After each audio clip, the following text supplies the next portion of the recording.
Hello friends, welcome to Dhana's tips. இன்றைக்கி நம்ம வாழைக்காயை வச்சு ரொம்ப டேஸ்டியாக ஒரு பொடி மாஸ் எப்படி பண்ணுறதுன்னு பார்க்கலாம்.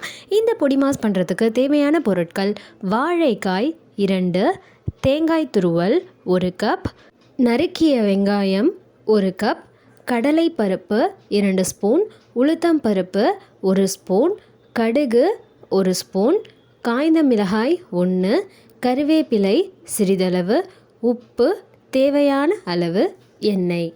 முதல்ல வாழைக்காயோட நுனிப்பகுதியையும் அடிப்பகுதியையும் கட் பண்ணிவிட்டு வாழைக்காயை 2ஆக அரிஞ்சிக்கலாம். 2 வாழைக்காயையும் இந்த மாதிரி அரிஞ்சு நமக்கு 4 பீஸ் கிடைக்கும். இதை ஒரு பெரிய பவுலில் போட்டு வாழைக்காய் மூழ்கிற அளவுக்கு தண்ணி விட்டு இந்த வாழைக்காயை ஒரு பிளேட் வச்சு மூடி வச்சு வேக வச்சு எடுத்துக்கலாம். இப்போது 10 நிமிஷம் வேக வச்சோம் அப்படின்னாலே நமக்கு நல்லா இந்த வாழைக்காய் வெந்துடும். பார்த்திங்களா, வாழைக்காய் நமக்கு நல்லா வெந்துருச்சு. அடுத்து இந்த வாழைக்காயோட தோலை இந்த மாதிரி நம்மளால் கையாலே நீக்க முடியும். வாழைக்காய் நல்லா வெந்துருச்சுன்னா இந்த மாதிரி ஈஸியாக நீக்க வரும். வாழைக்காயோட தோல் எல்லாத்தையும் நீக்கிட்டு அந்த வாழைக்காயை நம்ம நல்லா துருவி எடுத்துக்கலாம்.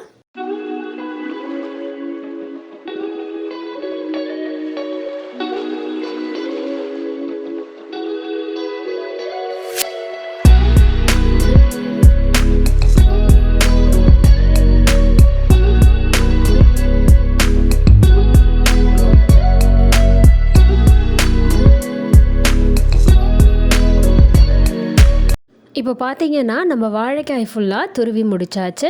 அடுத்து கடாயில் நம்ம கொஞ்சமாக எண்ணெய் விட்டுக்கலாம். எண்ணெய் நல்லா சூடானதுக்கு அப்புறம் கடுகு, பெருங்காயம், காய்ந்த மிளகாய் சேர்த்துட்டு வறுத்தெடுத்துக்கலாம். இப்போ இது கூடயே நம்ம உளுத்தம் பருப்பையும் சேர்த்துட்டு வறுத்தெடுத்துக்கலாம். உளுத்தம் பருப்பு லைட்டாக வறுப்பட்டாலே போதும்.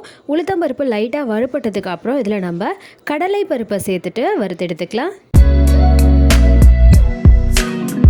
கடலை பருப்பு நல்லா வறுபட்டுருச்சு. இப்போ இதில் நம்ம நறுக்கி வச்ச வெங்காயத்தையும் சேர்த்துட்டு வதக்கிக்கலாம்.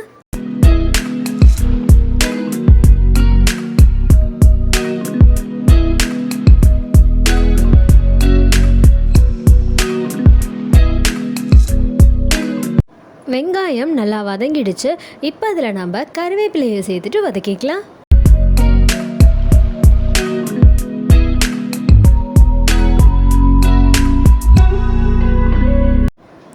கறிவேப்பிலையும் சேர்த்து நல்லா வதக்கி முடிச்சாச்சு. இப்போ இதில் நம்ம வாழைக்காயை துருவி வச்சுருந்தோம்ல, அந்த துருவலை இதில் சேர்த்துட்டு நல்லா மிக்ஸ் பண்ணி விட்டுக்கலாம்.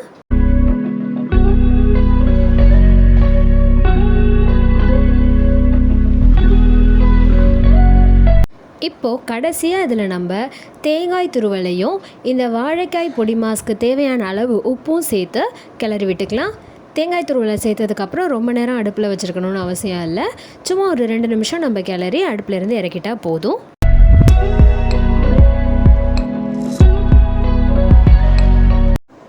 ரொம்ப டேஸ்டியான, டிஃப்ரெண்ட்டான மற்றும் ஹெல்த்தியான வாழைக்காய் பொடி மாஸ் தயாராகிடுச்சு.